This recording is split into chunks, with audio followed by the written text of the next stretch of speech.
All right, you guys, so as I journal my educational journey and share some information with you, you may or may not find interesting, I want to go over today a couple of the pointers, the 3 most common fallacies I ended up finding out of this lovely book, which is Writing Philosophy, a guide for Canadian students.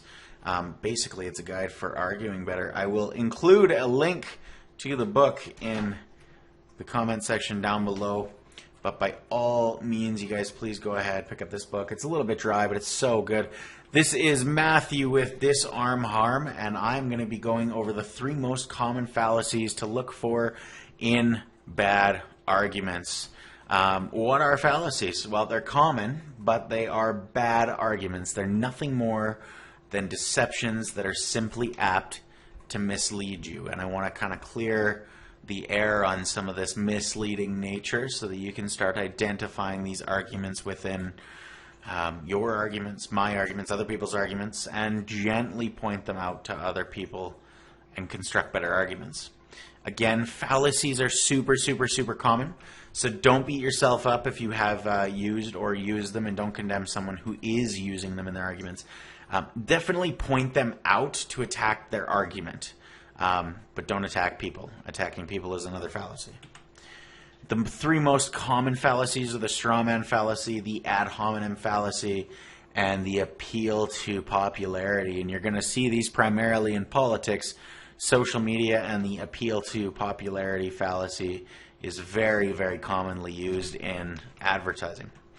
Now, the straw man fallacy is basically misrepresenting another view so that it can be more easily attacked or dismissed. Again, misrepresenting another view so that it can be more easily attacked or dismissed. Some strawman examples might include, Trudeau says that he should not add to the nation's defense budget. I don't know what your position on Trudeau is. I'd love to find out. But the response is, I cannot believe you want to leave this nation defenseless. So what they've done is they've essentially created a straw man out of leaving the nation defenseless so that they can attack the defenselessness of the nation, but that's not what was said. It just says that Trudeau says that he should not add to the nation's defense budget, which is a premise or a conclusion that we can talk about. Another strawman example, the nation wants to ban conversion therapy because it's been proven to be harmful.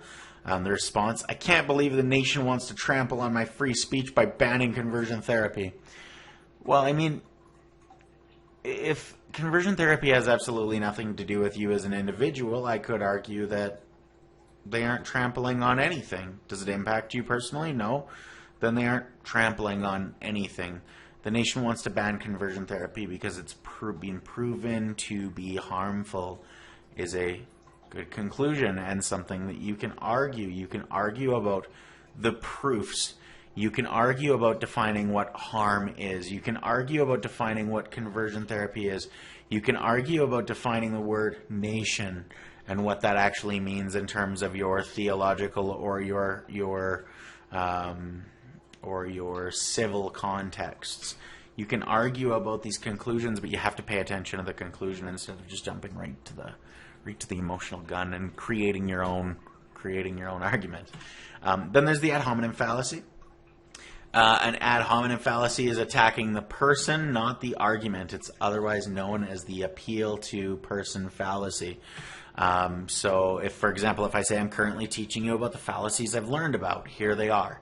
Your response might be, you're not qualified to teach anyone anything. And again, that has absolutely nothing to do with the argument. It's, I'm currently teaching you about the fallacies I've learned about. Here they are. We can argue about what a fallacy is. We can argue about the fallacies themselves.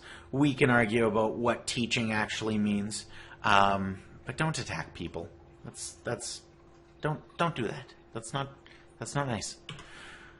Another one, I don't believe self-help books are good for society because they're untested. And this is actually an argument of my own that I hold very near and dear to my heart. If you want to argue this, please, by all means, let's talk about that in the comments section below. But the response is, you're not qualified to teach anyone anything.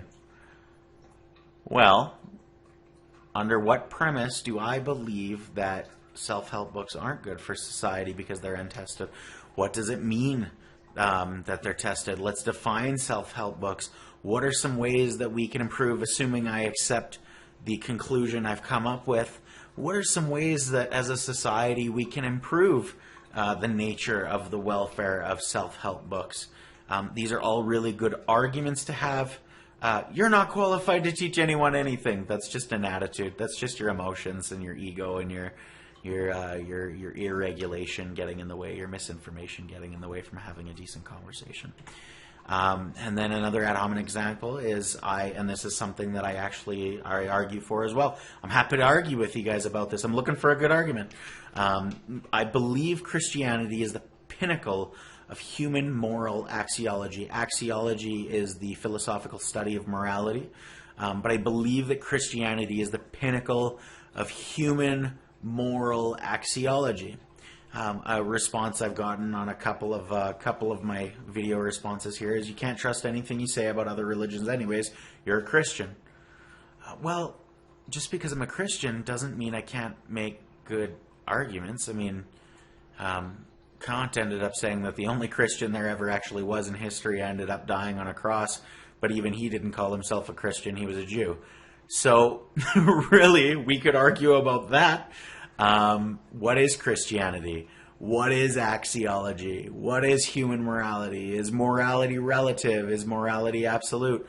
I could argue with you and say, and I do believe this, I believe that moral relativism is the highest form of cowardice. Those are strong arguments, by the way. If they incite a little bit of emotion in you, don't be afraid to have a conversation about the argument. Don't attack the person. This is an ad hominem fallacy. Appeal to popularity fallacies, otherwise known as the appeal to the masses fallacy. It basically is explained as it's true because many people tend to believe it. You see this a lot in advertising, I just saw a video on YouTube, and the ad came up, and it was like, here's how you can regrow and regenerate your teeth that only 3% of the population knows about. And that's actually the negative version of the appeal to popularity fallacy. The only 3% of the population knows about has absolutely nothing to do with regrowing your teeth effectively. Like, it's nonsense. So just be careful when you're watching advertising and pay attention to this stuff. Some examples of this is lots of people believe in astronomy, therefore there must be something scientific to astronomy. I'm actually going to go over kind of my position a little bit on science and pseudoscience in a later video. I don't think pseudoscience is useless. I just don't think it's science. That being said, we could make the statement that lots of people believe in astronomy. That's a great conclusion. But if we support it with, well, therefore there must be something scientific to astronomy. Well, that's an entirely different conclusion. Just because lots of people believe in astronomy doesn't mean there's something scientific to astronomy. I could argue that astrological charting gives people a sense of psychological wholeness by helping them through confirmation bias to understand what they already thought they were. That's a really good argument. That's actually a really good argument for astrology.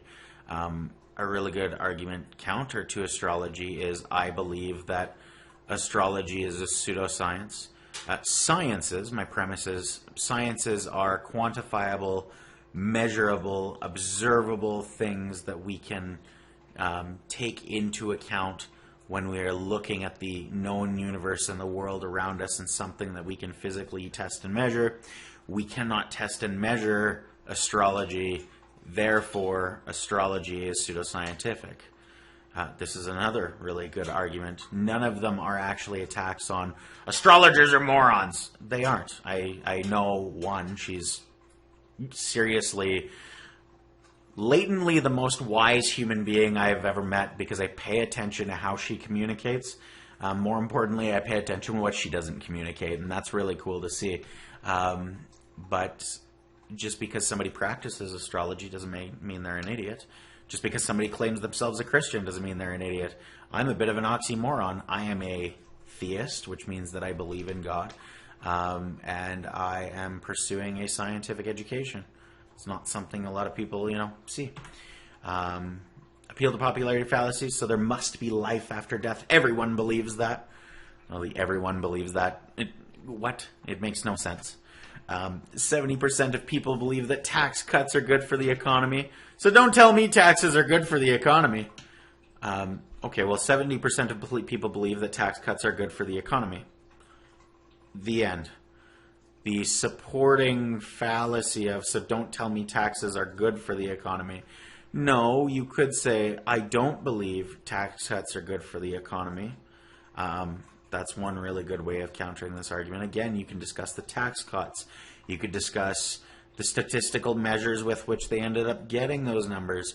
You could ask them for the source of their information so that you can attack the source of the information. You could discuss what the word economy means. There's a concept called heterodox economic thinking, where basically we take a look at what things in the economy are telling us, and we end up analyzing what we think is popular or what the data is indicating or what we think the data is indicating, and then we completely go in the opposite direction with it. I encourage heterodoxic thought. It's not the best way to be the most popular human being in the world, but it's the definitely the fearless, what I call the fearless pursuit of progress. I argue that heterodoxic thought is the fearless pursuit of progress. We could discuss that. Arguments, like I said, it really isn't a bad word. Attitudes are bad. Arguments aren't a bad thing. Attitudes are bad. Arguments progress our species. Have them. Do them constructively. Make sure you're paying attention to your fallacies and what's going on there. All right. Talk to you guys later.